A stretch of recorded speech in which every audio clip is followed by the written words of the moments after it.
I'm going to share my recount story. All right? I've been practicing law since 1980. Sometime in the late 1980s, I got a call from a candidate who was running for selectman in the town of Hampshire. He had, on election night, he had won by 7 or 8 votes. And they had conducted a recount, and then in the recount, he lost by 3 or 4. All right? So we're sitting there, and we know what the law is about recounts. Now, again, this is a local recount. But at the time, I did exactly what Dan mentioned.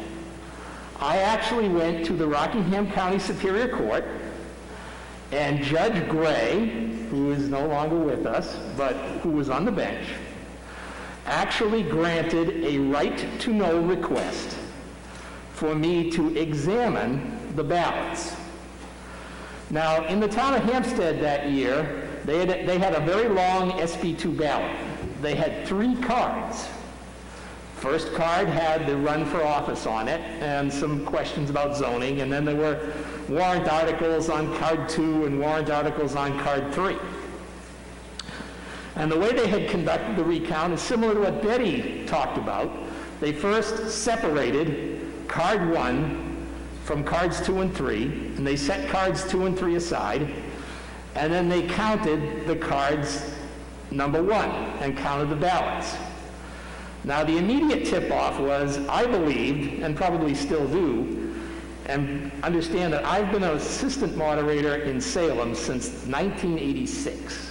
So I've seen my share of elections, the old punch card system, and now later the current Optech scanners. And the issue was the number of total ballots that they counted in the recount was significantly, and I'll say 20 in the neighborhood, lower than the machines had counted.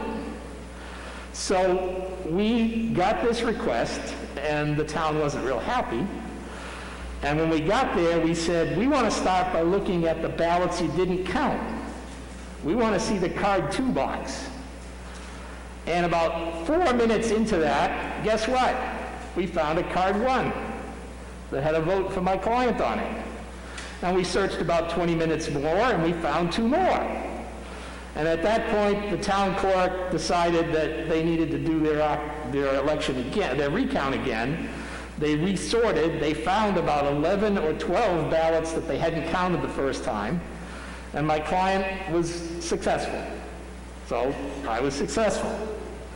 The year after that, the legislature amended RSA 91A to specifically say that ballots are not subject to public access. So I can take credit for prompting the passage of at least one state law, which specifically outlawed what I had been able to do.